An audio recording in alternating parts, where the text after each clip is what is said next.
Hi, and welcome to Studio SN. My name is Sara Naumann, and today we're doing Christmas card making with stencils. This fun Christmas card has an easy stencil background made with Spectrum Noir alcohol ink refills, and the bottles are going to look like this. And I actually have two layers on here. I've got this pink that's been brayered on, and then I have the stencil pattern on top. Now I also have a cute little elf on here, and he has been colored with Spectrum Noir alcohol ink as well, but not with the refills, with the pens themselves. So same medium, different application, and both of them are really easy to do. So let's take a look.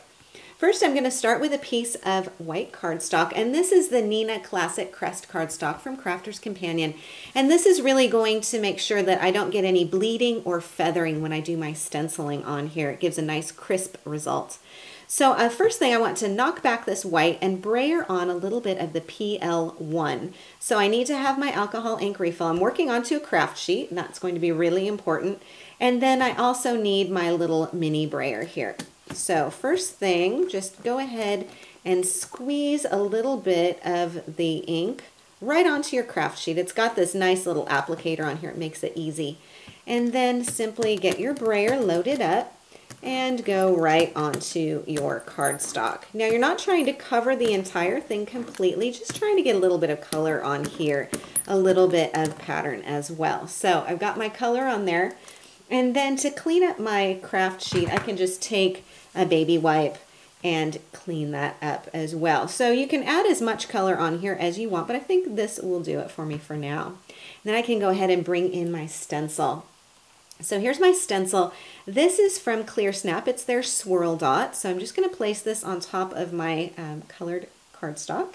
And then I'm going to get out my second color, and this is FL1, so slightly darker color. So let me show you the two of them together. This is the PL1 that I brayered on, and this is the FL1 that I will stencil on.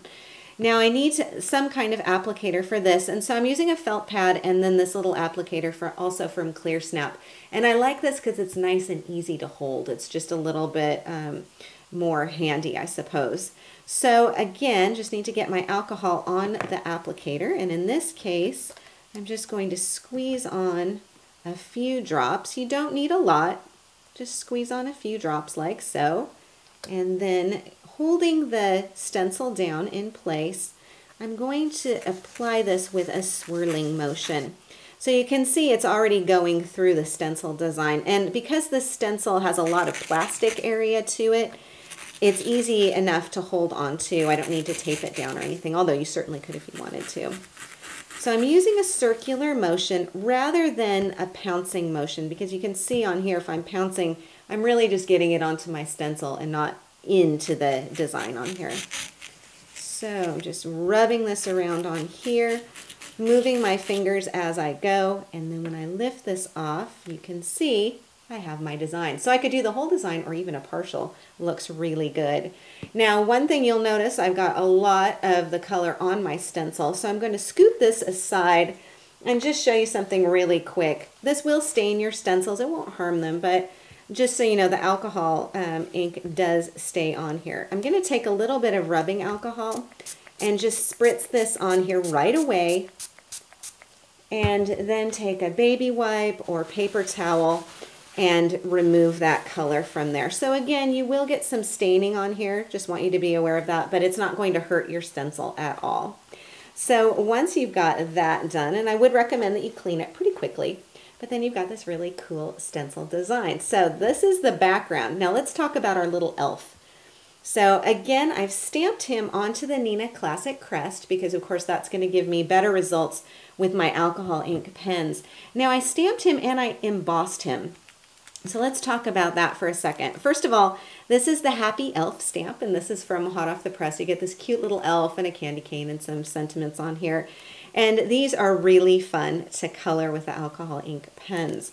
So to emboss him, I used my go-to, which is Wow Primary Ebony Superfine embossing powder. And this is perfect for capturing the detail on here and giving him a raised, slightly dimensional effect. Also very good for coloring because it really helps guide your pen.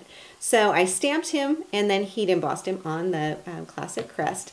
Then I can go ahead and color him with my Spectrum Noir alcohol ink pens. And these are the 4 that I'm working with. I've got the CR8, which is the red. I have CG4, which is my green. And then I have 2 Caucasian skin tones on here. I have FS6 and FS3. So I'm going to go ahead and start with his face because faces tend to be the most problematic. And you can get very sophisticated with the faces if you want to. I'm going to keep this pretty simple. And I'm going to start with FS3. Now, with the Spectrum Noir pens, you'll see them either with a barrel shape like this, or you might see the newer design, which is a slightly different barrel shape. Same colors, same ink, same great quality, and also the same little gray band on here, which indicates this is the fine tip, this is the chisel tip. So let me just show you here. This is going to be your fine tip. That's with the gray band, and then over here, your chisel tip.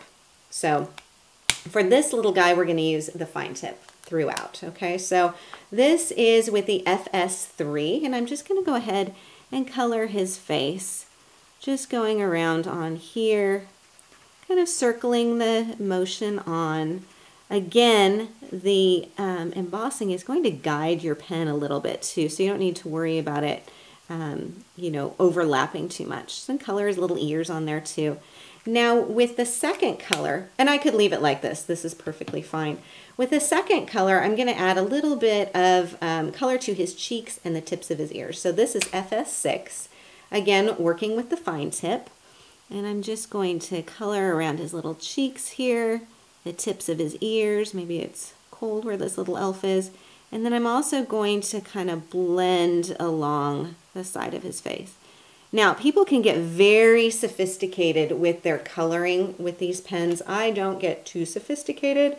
Maybe just one bit of shading is all you need to do. So once I've got his face done, I can go ahead and color his clothing as well.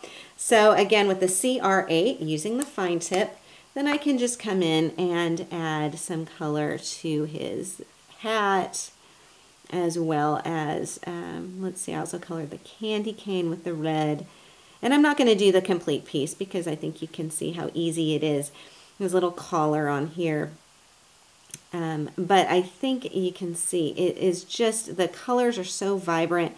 It's so easy to come in through here and just add a little bit of vibrant color on here. So that is with the CR8, which is that red.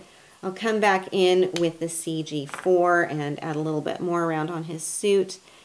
And you can see how beautifully these colors work together and how I'm not getting any bleeding or feathering on my colored piece. So just come around here and color him. And I have also found, probably some of you will agree to this as well, that coloring, especially around the holidays, is really kind of therapeutic.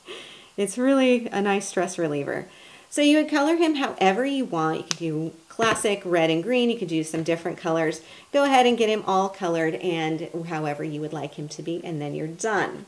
So let me bring back in the original card here and you can take a look. So I've got him completely colored on here, matted him up onto black cardstock, and then went ahead with this striped bit of cardstock back here on top of my stenciled background. And then it's all been wrapped with some baker's twine that's been tied in a bow right here. Now he's up on some foam tape so that I don't get this bumpy effect when putting him on top of the baker's twine. So this is how you can use your stencils for festive Christmas cards. I hope you enjoyed today's show. For more ideas and inspiration, please do stop by my website at saranaumann.com. If you enjoyed today's video, I invite you to subscribe to Studio SN on YouTube, and I'll keep you updated with a new video every Wednesday. Thank you for joining me on Studio SN, and I will see you again next time.